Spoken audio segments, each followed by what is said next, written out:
Good afternoon. Welcome back to the Columbus Metropolitan Club. It is so good to see all of you, full house today. All of my good friends in the audience. See, today I get excited, right? Because I get both of my families together. So I'm chair of the Metropolitan Club, and I'm a board member for United Way, and we're all together in this little family atmosphere. Give yourselves a round of applause for being here. Very good. If you don't know, I'm Mo Wright, chair of the CMC Board of Trustees and president at Rayma Consulting. And again, welcome to this week's luncheon. Today, Columbus Metropolitan Club and Ohio Health are pleased to present the next forum in our Ohio Our Healthy Community Series entitled Champion of Children's Social Fabric, with serious support from Mount Carmel Health Systems and sponsored by The Ohio State University, the Crane Group, King Business Interiors, the Dave Thomas Foundation for Adoption, and in partnership with our friends at the United Way of Central Ohio. Let's thank all of them for their support, represented here today by their many associates.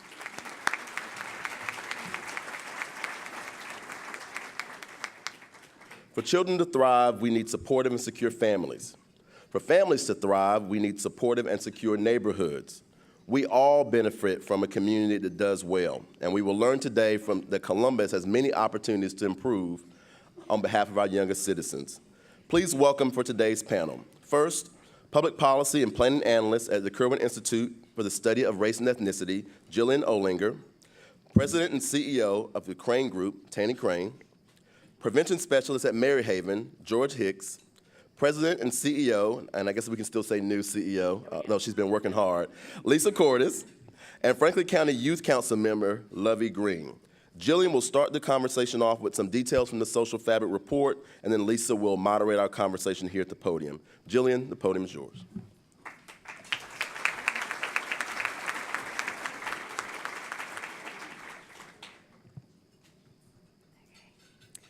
The science is clear. We need each other. We are our happiest selves when we are in relationships that foster mutuality and trust and are in environments that support thriving. We know the structures and supports needed to facilitate the successful operation of both of these sets of relationships, with each other and with systems. For children to thrive, they need supportive and secure families. For families to thrive, they need supportive and secure environments. Past Champion of Children reports have documented these prerequisites of child success.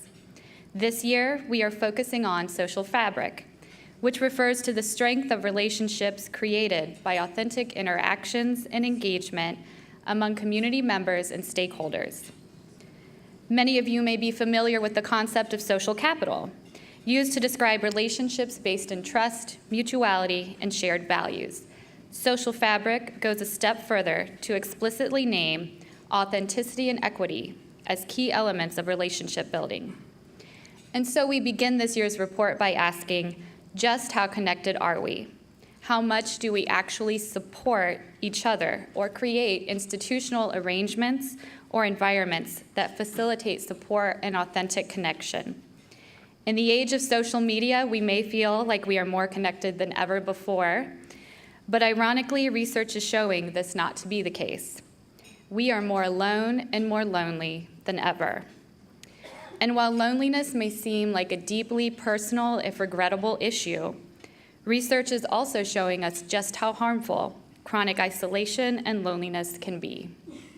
It harms not just our social self, our mental and emotional health, but also our physical self. It is a total body experience. So how does this relate to social fabric?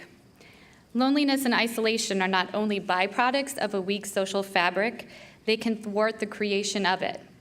And while genes may predispose children to loneliness, it's only half heritable. The environments in which children grow up have a larger impact. So for folks and institutions doing the work of community building, this science matters immensely. What are some indicators of a weakened social fabric? Here too, place matters. Communities that have undergone systematic disinvestment often reflect chaotic, stressful environments where children may experience high levels of social disruption. This impacts their ability to form loving, secure attachments, which also promote healthy development. For example, highly mobile children are unable to form secure attachments to teachers and neighbors. In the 2015-16 school year, 30% of students in the South Side moved, as did 21% of students in South Linden. Dangerous neighborhoods also force kids inside, limiting their ability to partake in play, which is also critical for healthy development. In fact, in our focus groups on the South Side and South Linden, youth cited a high drug presence led to feelings of danger and elevated stress. And finally, single parenting and poverty takes a massive cognitive toll. In 2015, 11% of all Franklin County households were headed by a single parent, including 13% in the South Side and a staggering 25% in South Linden.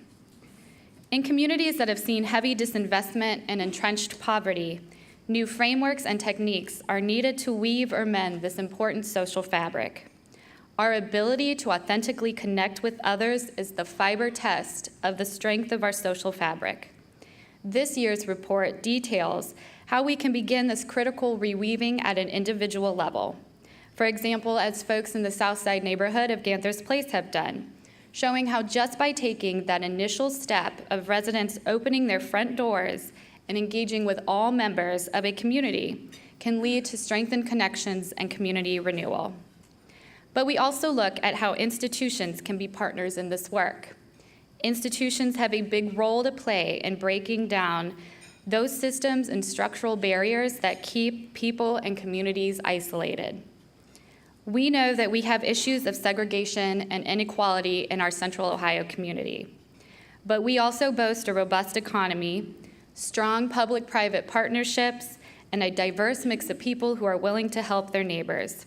In fact, youth in Linden mentioned the diversity of their neighborhood as a strength and described how neighbors help each other.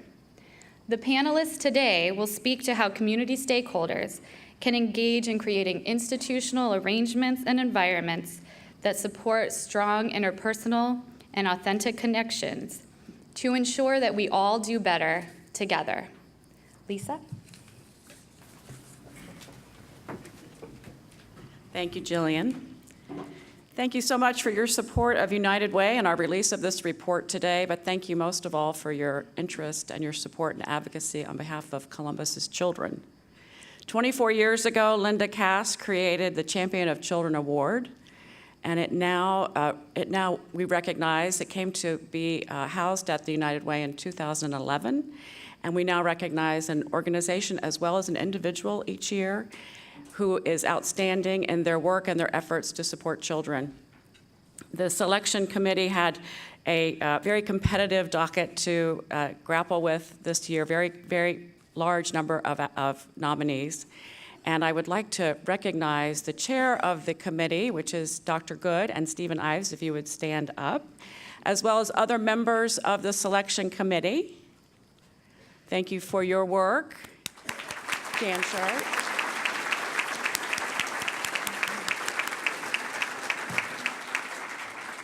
Past honorees that are with us today include, for organizations, the YMCA, represented by Steve Ives, Action for Children, Mike Minnendorf is here, as well as Dana Wright. And we have individuals who are recognized in the past with us today, including Mary Lazarus. I see you in the back, Mary. Tandy Crane, Ann Pizzuti, Jed Morrison, and Dr. Dan Good. This year, I'm so pleased to announce that the organization receiving the Champion of Children Award is Direction for Youth and Families, and Dwayne Casares is here to represent them.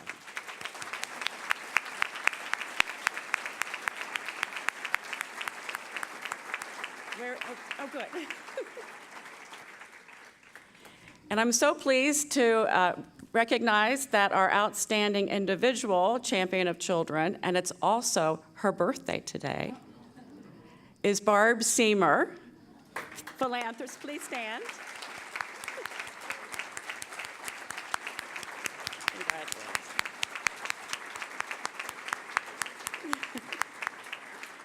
philanthropist, community volunteer, and founder of the Seymour Institute. On November the 8th, we will have a big celebration to honor them and to recognize the needs of children in our community, and our guest speaker will be Lou Gossett Jr. So hang on for November 8th, where it will be a great celebration. So I'm so pleased to welcome our panelists, and I'd like to start by asking each of them to not be humble and to share why it is that they've been asked to be on this panel, because they are involved in advocating for the improved social fabric of children. Lovey? Hello, everyone. Can you hear me? Okay. My name is Lovey Afi Green. I've been chosen to speak on this panel to represent the youth. I was a former member, now alumni of Franklin County Youth Council, so I guess they wanted a little younger version first on the board. I'm not calling, you're seasoned, not old, just seasoned. So I'm really glad to be able to talk and give a young perspective to our discussion. I'm Tanny Crane, and I'm delighted to sit next to the younger Lovey, who should be speaking because it is all about our youth. But I think I was asked to participate. I'm the CEO of Crane Group, and we are just turned 70 years young this year. That doesn't mean I'm 70 years young, Lovey. But also, I just want to recognize Jim Crane, our second generation. We have some third generation family members and fourth generation, so happy to be here. And we have been on the South Side for nearly 70 years, so we've had an affinity and a love for the South Side. And about 6 years ago, I was asked to participate in members of our community to come together to really focus on the South Side. And through the champion of our mayors, we really established a true public-private partnership, and 2 years ago opened up the Reeb Avenue Center in the 110-year-old Reeb Elementary School. And it's been a labor of love for Jane Abel and myself, our board, 15 nonprofit partners, and this entire community who invested in this amazing center that is our hub of hope. And good afternoon. My name is George Hicks. I work for Mary Haven's Gambling Intervention Program as a prevention specialist. I'm also with the Southside Community Collaborative and an adult ally for our Teen Institute at Baird Recreation Center. I was asked to come because just to give a report of what our young people are doing on the South Side, the positive things that they're doing. We know of many of the statistics, but our kids are coming together, and I'll talk about it later, but we're making some real changes. I'll just say this, and I'll tell the story. Over 85 of our young people on the South Side are working on the South Side this summer, paid, and it started from a conversation, but we'll talk about that. Yeah. George is an advisory member for the Franklin County Youth Council, and Lovey is a member. And Lovey, share with us what is the Franklin County Youth Council, and a shout out to your peers in the back.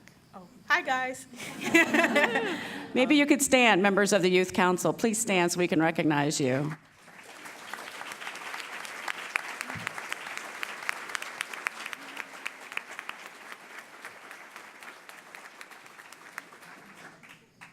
So Franklin County Youth Council, it's basically a group of young people from 9th grade to 12th grade that come together to basically talk about what we as youth feel like we need in our communities. Because I know all you wonderful people and all you wonderful organizations have a lot of great things you want to do, but we as youth want to try to get our voice out there. And unfortunately, although there are a lot of programs that focus on youth, they don't often ask what the youth actually want. So I'm not saying it's you guys, but we come together and try to be advocates for the youth. What do we need in our communities? What is important? What resources do we need to have for us to become better? Because eventually, we're going to be sitting at these tables, and hopefully, we'll be able to make a change because we were able to express ourselves at a young age. So basically, that's what it is.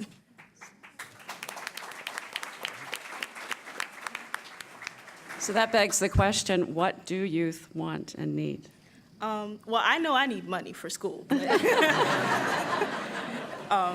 but I think that youth just need to be heard because, like I said, there are so many things that people do for the community, but it doesn't always necessarily help us because we can't really express what we need. Say someone were to come, well, I'm a graduate now, so they can't come to my school, but they would come to the high school and talk to us and like, oh, we're gonna do this, we're gonna do that for the youth, but they never ask, well, what do you need? Do you guys feel like you need to be able to feel safer in your neighborhoods? Do you guys need more books to get more educated? Do you need this, that, and the other? So we need to be able to express ourselves, because some of the stuff that people try to do for the community isn't necessarily what needs to be the focus point in the community, in the young community, I should say. And let me piggyback off what Lovey said, because she's absolutely right. We had a conversation at Barrett Recreation Center about 4 years ago around mental health, and we asked our young people, what do you want? Instead of, we're going to, like you said, we're going to come in as professionals and we're going to tell you what you need. And out of that, what they said, number one, you said it, was jobs. We want to work. Our kids said, we want to work, we want employment, we want to be trained in employment. So the adult allies said, we need to listen, and what can we do about it? Well, the first year with Parks and Rec, Columbus Health Department, Franklin County Adam Board, we said we need to find employment. Well, we were not able to do it. So we promised ourselves this will never happen again.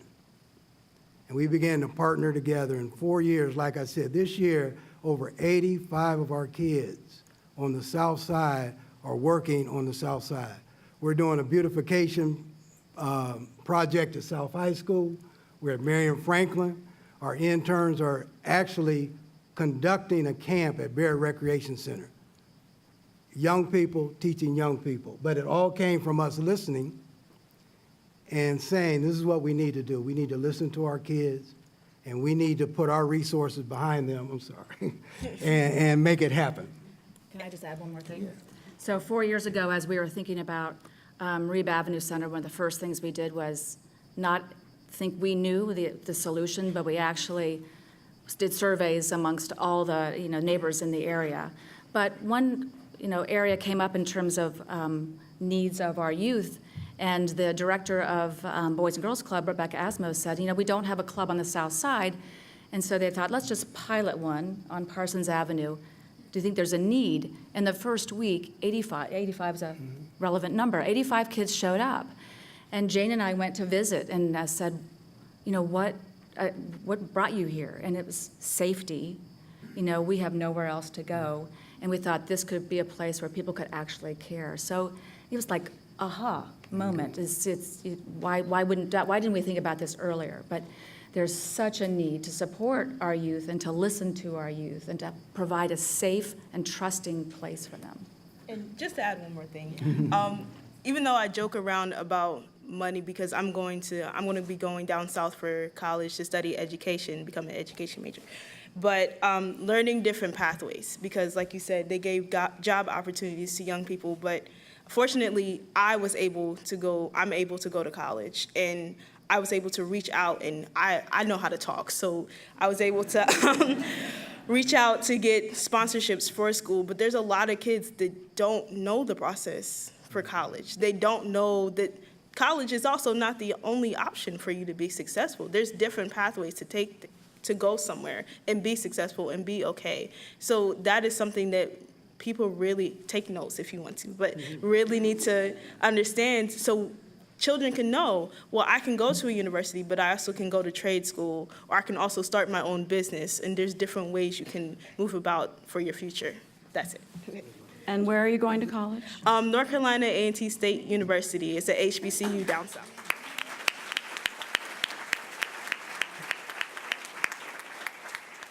So Tanny, we look to the Reeb Center as a best practice in our community, and our report talks about the social fabric and how important that is.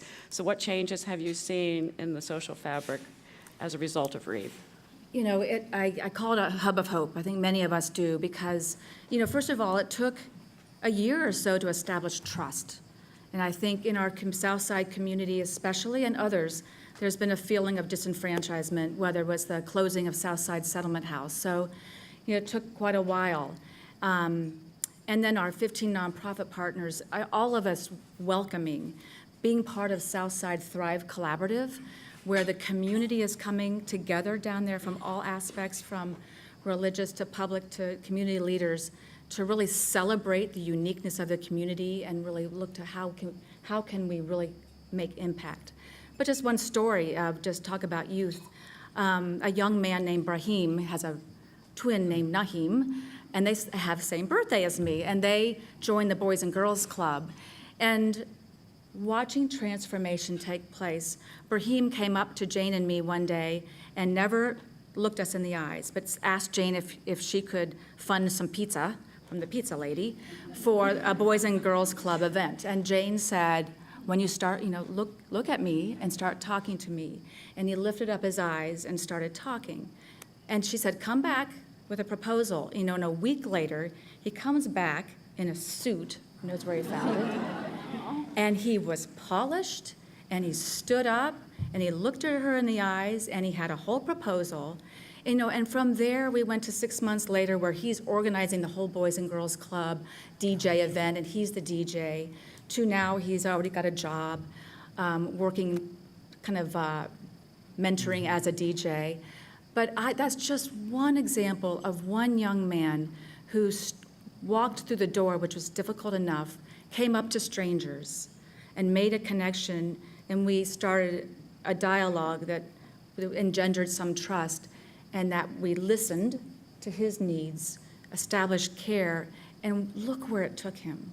And that's where we're seeing hundreds of young people through Boys and Girls Club and our other nonprofit partners who have opened up their hearts and who have said, we care, we need to listen, and then we need to seek opportunities. So that's just an example of how transformative this center is, our hub of hope on the South Side. Jillian and the report spoke about mobility, and we know that on the South Side, school mobility is 30%, and in South Linden, it's 21%.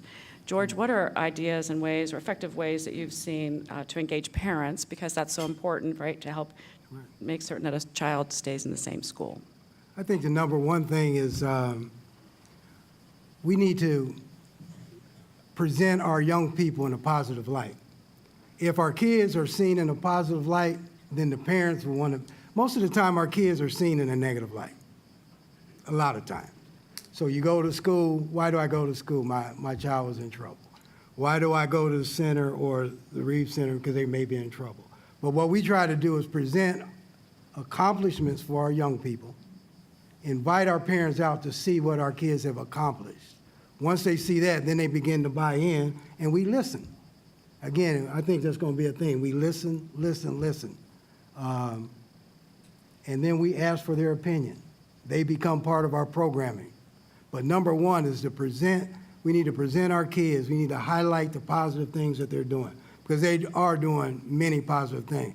And it's interesting, Brahim, he's one of our cross-pollinators, right? So he comes over to Barrett also.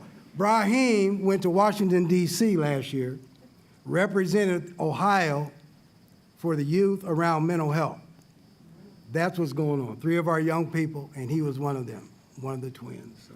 Go ahead, Lovey. To also add on that, from a young person's perspective, I cannot tell you how much more comfortable I am when I am not, use the word bashed in a situation, because it's different from you talking to a young person and saying, oh, you guys are doing amazing things. You're able to speak your voice. You're able to express yourself and what you want, rather than, oh, these kids just stand outside in the street. They just run around doing crazy stuff.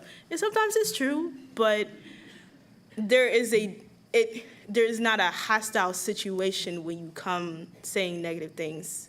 If you're not hostile with a child, they will not look at you in a defense mode. They'll be welcoming. They'll understand and say, oh, well, maybe this person is trying to actually understand what I'm going through. Why am I doing certain things? Even though it might not be the best thing, there's a better understanding, and they don't have to have a guard up because they feel like they're being judged. Just in terms of family mobility, I just have to call out one of our 15 nonprofit partners, and it happens to be a birthday today, but at the Reeve Avenue Center is the Seymour Institute for Family Stability. And it's alarming to think, actually, when we started 5 years ago, the statistics was like 40% mobility. And just think about that. Nearly half the children in the South Side are changing schools. And we know how that impacts their academic performance. I see Dan Good nodding. You see that every day. And what Barb and Al have done, starting in 2011, I forget when it was, but they really recognize, and Barb has been such a champion of children for so long, but recognize the impact. So their response through and with the work of all United Ways in 45 cities, I think they're now in or more, is stabilize that family, because inevitably they haven't been able to make the rent, or there's been some type of chaos in the family, they have to move. So what the Seamers have done is recognize, help stabilize, provide a caseworker, provide some financial support, and then just wrap their arms around with that caseworker for about a year so that child can stay in their school system, which makes such a difference in terms of that child's belief in themselves and their ability to learn and everything else that's going on. So just want to recognize that has been such an important force on the South Side. Rob Podlager is here, who runs the Seamer Institute, and he has now taken that program with the support of Al and Barb to 53 cities across the 53. country. So that's the footprint of the Seamer Institute, is our country. So the report, sobering as it was, talks about loneliness and children experiencing loneliness and our increased use of social media as a warning sign to loneliness. And so since social media is here to stay, I'll ask each of you, how can we use it to make it work for us instead of against us in terms of enhancing the social fabric? You know it the best, Lovey. Go ahead. Well, I do use social media a lot. So I know that different organizations that use it as a platform to not to advertise themselves and advocate for themselves, I actually show interest into it because there are a lot of different social media sites that, like Ohio Health, I follow them on Instagram and Twitter. So I am able to see what they're doing in the community and see different things that's going on, and it actually helps me understand, well, maybe I can go use them as a resource because there are things that I've seen that organization be at, and I was like, oh yeah, I remember, I see this. So I guess it's to use it as a platform is a great way to advocate for yourself so then the youth can actually see what's happening, if that answers the question. And I would just add it that millennials, as well as even the younger youth, that's all they use. They don't, necessarily sometimes we even want to talk to people. So we at Reeb Avenue Center, and I know the Boys and Girls Club and our other partners in the South Side use it to reflect who our neighbors are. So that when Lovey goes on Instagram and goes to a Boys and Girls Club or goes to looking for a job at Godman Guild or OSU, and they see that there are people like me that are being pictured there, or that are like me, or moms, or single moms, they can go on there and feel like you're talking to me, and it can be a safe place, a safe way to communicate with our organizations. Do you use social media? Yeah, I use social media. But our kids use it more, and I guess we use it more to communicate between each other. And quite honestly, we've had to see the dangers and warn against particularly cyberbullying. And we had an incident even last week, but we use it as a teaching moment because it's here to stay. And actually, my young people are teaching me more than I know. Just really quickly, as you just led me to think of something. Boys and Girls Club, they have over 100 youth every day after school, 3 o'clock to 8 o'clock, and so they have dinner. And they have dinner from our Roots Cafe, so it's all fresh foods. And they go into the Wild Wings Cafe that they have on our floor, and they all have to put their cell phones away. So this is like the anti-social media. So they actually sit at tables, pass, family style, and talk. They actually have conversation. And the directors and the staff say it's absolutely fascinating. One, they're sharing, they're eating healthy food, and they're talking about it. They actually get to help choose the food, but it gets so loud in there because we know they certainly talk to each other, but it's a great family conversation. So it's really cool. Our focus groups that we held in United Way's two priority neighborhoods, South Side and South Linden, indicated that where we haven't made much progress as a community is reducing gang violence. So what strategies might you suggest we use to do that? And are there other areas where we just haven't had the success that we've had in other places in terms of improving the community overall for children? Maybe I'll just kick off by saying, I'll use Brahim as an example again. So Brahim has just become such a leader amongst youth, and he and his brother were biking home, I think about a year ago, and there was a young man on the side of the road who had a loud boom box, and I think Brahim asked him to turn it down, or I forget what occurred. But all of a sudden, a whole gang of guys came in and attacked Brahim and actually knifed him in the neck. And so, it's all those 2 steps forward and 1 step or 1.5 steps back. So, so there's violence, and right in our neighborhoods. And we have found, I think through Southside Thrive Collaborative, that community forums are really invaluable that include youth. So we have meet and eats at a variety of areas in the South Side.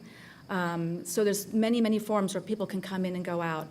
But we make sure that youth are involved to talk about tough subjects. And typically we have a moderator. But there's an opportunity to come in and go out and include policing at some point. So they recognize that police aren't them, but they're part of all of us. But it's that trust issue that is one of the most difficult and most challenging. And I think it's a continuous cycle. But back to Lovey's initial discussion about listening, having that youth have to be part of the conversation and have to develop that trust. And as we know, some of the issue with gang activity is belonging to a group, being heard by your group, having a common purpose. So what we do is we're emphasizing the positive again. And our kids are seeing, even those who are in gangs, because we have a gang presence at Barrett Recreation Center. They know us, but because they know that we are invested in their future and invested in their life, that they begin to talk to us. Some go to jail and come out. Now they're ready to talk, and we're there to help them. When they're ready to talk, we're there to help them. But our emphasis is on building a group of young people who are focused, purpose, and ready to go. And we have that group. And so I believe there's gang activity, but I believe it's changing. Every 3 or 4 years, we have a new generation, right? So we're working hard with the 13, 14, 15, 8 to 12, and we're coming back for the 18 to 24-year-olds. So we're beginning to do some stuff with 18 to 24-year-olds who are ready to listen. And that's all we can do, right? That's the best we can do. And also to add to that, another reason why I probably was put on this panel is I actually live in the Linden area, so I speak from experience. I graduated from college, but I also played sports at Linden McKinley, so I lived all my life in the Linden area, so I was able to experience some of the gang violence that you've seen. I haven't been in a gang, but I've experienced it. And times where I would walk to school and there were gangs sitting outside when I was walking to Linden to go for practice, or there's been times where the school has been locked down when I was going from one school to the other because there's been shootings outside, and I was stuck outside of the building because I can't go in. And being in those situations where I have to learn how to adapt myself, so then I understand what I need to do to stay safe. But going on to what the community needs to do is, like I said, it's all about listening to the youth, because there's always a root to an issue, but we're not always able to express what's happening. Because I've talked to people who were in gangs and had conversations with them, and meaningful conversations where it's open, and I don't judge them. It's just an open conversation of, why do you do this? What is the reason for this, that, and the other? And the struggle is coming to adults who, they know that something is wrong, but again, that the tension and the hostility that can happen in a situation where you can't really get that much done if you can't talk to someone openly. Even though they're judging you and even though something might be wrong, you can't fix something if all you're going to do is judge someone. So it's more of having an open conversation and then moving on from there in the cautious way, so then you know that you can still have a connection with someone, but eventually you will solve an issue. So, many of you have been here before, and there's a time when we say we have 5 more minutes before we open it up for questions. And my handout that my nice colleagues gave me here doesn't have that page. So I don't know the exact language, but it is something about do not make too many long editorial comments when you come and ask your question. So we welcome you to please come to the microphone. And I think we'd be remiss if, while we have George on the panel, that we don't talk about your work in terms of addiction and drugs and what you're saying in terms of children and use and abuse. Yeah, Mary Haven, actually, I work in our problem gambling intervention program. So we're looking at gambling on the community level. We're looking at gambling on the individual level. And our kids gamble. So we go into schools and we talk about the dangers, or actually it's illegal, but the dangers in gambling, sports gambling, on your phone. And we also, what we have found, because there's one more program, when I first started, it's like, okay, you're telling me you can't have sex, can't do drugs, right? Don't want to be in game. Now you're telling me I can't gamble. And what we have found is when we approach it from the financial literacy side, financial education, that we collaborate with other AOD organizations, that we found an open door. So that's what I do. On the community level, we look at the effects of gambling within the community, and it's not the time to address that here, but it's amazing. It's amazing. Yeah. We'll take your questions at the microphone. My name's Kathy Kerr, and I'm with CASA of Franklin County, Court-Appointed Special Advocates. And briefly, what we do is recruit community volunteers to be court advocates for abused and neglected children. And one of the things that we really find, and we represent about a third of the children in Franklin County that are abused and neglected in the court system, is the loneliness. You know, the kids are so lonely, and it seems like so many of them go from foster family to foster family, and they don't really get to connect, you know, with school sports or what you're doing on the South Side, which is so fabulous. And so many people, I'm sure, in this room working together, it just seems like sometimes you just feel like, you know, you just can't work hard enough and fast enough and do enough for these children. And I know the Seymour Foundation has been a longtime supporter of CASA, and Dan Crane is our immediate past president. My question is, like, with what you're doing on the South Side, do you find that these children that are usually in foster care and they've been sexually abused, mentally abused, physically abused, do they in any way stand out? Do you know who they are? Are you able to provide or encourage any other kind of mental health support, work with trust issues, loneliness? If you hear CASA, the kid has a CASA, that's a good thing, talk to him about that. How can we encourage more and more partnerships to help these kids, I guess, is my main question. I'll just take one shot at that. So just using Reeb Avenue Center as a resource, because all of our nonprofit partners know intimately what each other's do in their expertise.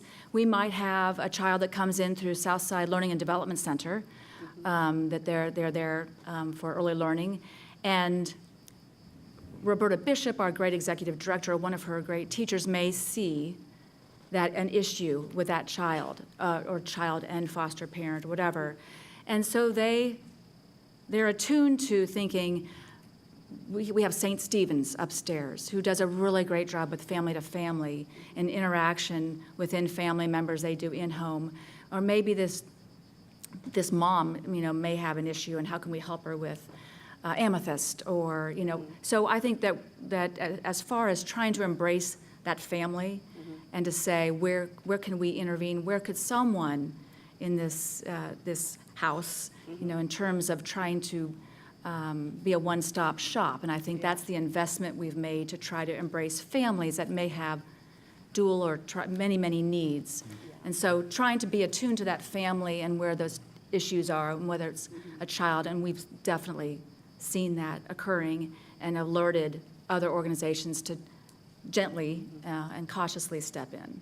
Okay, I think that's great, because so many of our kids are your kids. I think a lot of us share the same kids. Right. And if we don't know that other agencies or different people are involved, we're not really able to maximize the benefit of the relationships, I don't think.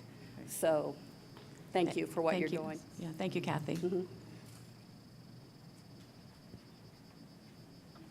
Hi, I'm Warren Fishman. Thanks for coming today. This is a great forum.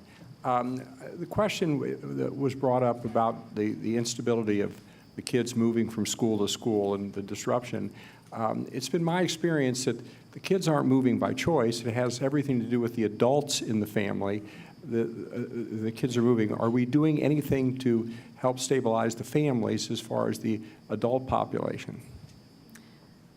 I'll just step in quickly. So I'm not going to speak for Barb, and I'm not a total advertisement for SEMA, but they, recognize that, it's not one thing, and it's holistic. So you've got to address housing.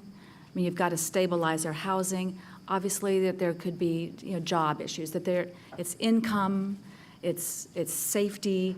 So they do quite a bit in the SEMA Institute, and then even on the South Side, we have these nonprofit partners, and even in the bigger Southern Gateway Initiative, really focusing on housing, stable housing, affordable housing, whether it's Habitat, Homeport, or a number of our other partners. And very importantly is jobs. It's really a dual generation. It's education for our youth and adults. So we have Godman Guild and Alvis, Digital Works within Reeb Avenue Center, and OSU Extension, that are all focused on how can we reach out to our neighbors and provide training or retraining, and come to where they are, and focus on stabilizing that family, because and through all the facets of some of our South Side initiatives. I don't know if Thank you. George or Lovey. Hello, I'm Napoleon Bell, and I'm a member actually of the Franklin County Advisory Council, Franklin County Youth Advisory Council, and then also with the Franklin County Sheriff's Office. And a couple questions, or two questions that I have, and you touched on one part in regards to outreach, to letting people know about the positive things that our young people are doing. And so my question is, how do we do a better job at that as a community, as with media? Because all too often we see the negativity that goes on. And so this continues to play back in the heads of our young people, and also stigmatizes those communities that we're trying to work within. And so we don't get to see those positive things. So I guess I challenge people to, how do we do a better job at that? And then and maybe you have some ideas. But then also, secondly, we talk about services that are available for our young people, but what I have found over the many years I've worked in community is that the young people don't know where those services are within their community. And so I always say, how can we asset map those services that are available, whether it be faith-based, whether it be different nonprofit agencies, et cetera, and then how can they access those? Because if you don't know of it, then you don't know what you're looking for. And so maybe there's someone in the audience, or maybe have an idea in regards to some type of app. We talk about media and how can we use that better.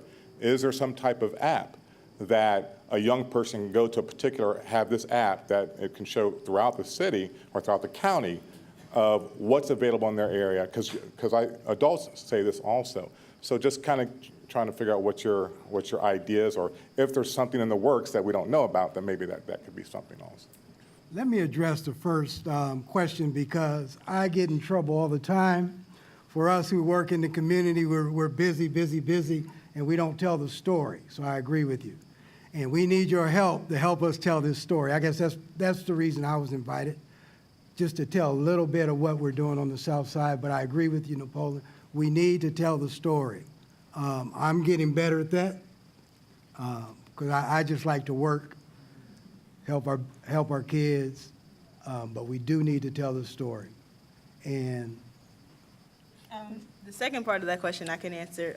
I know personally for me, I was very involved in my school.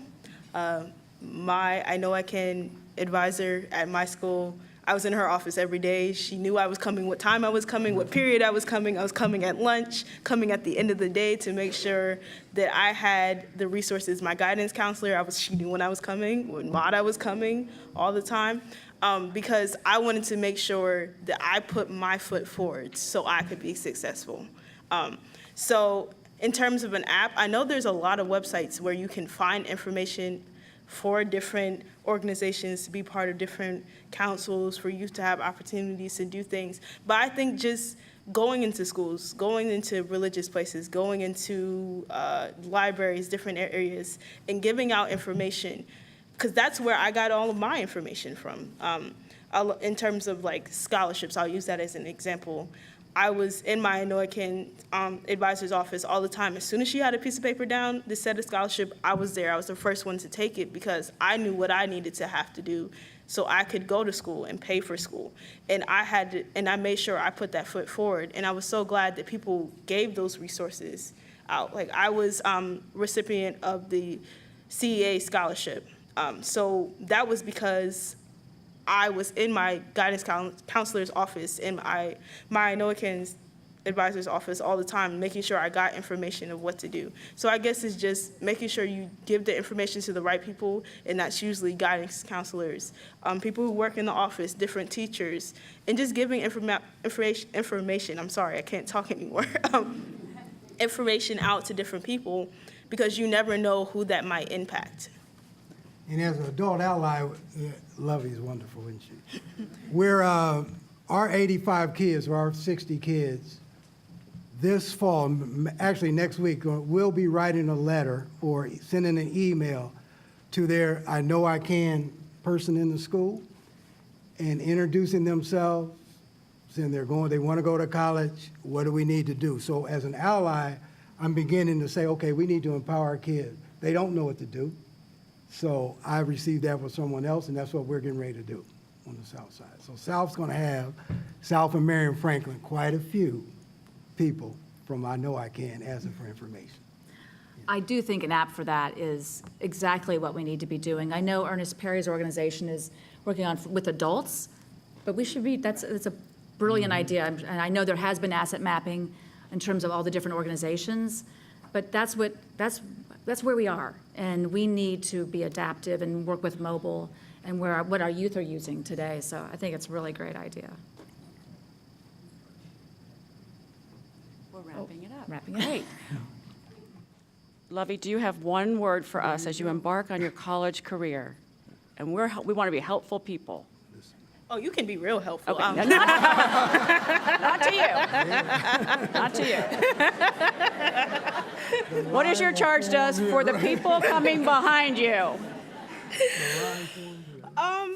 Just listen, have open ears, and keep your heart and your mind pure, because you never know what greatness you might actually help make. Thank you. Absolutely wonderful. Absolutely.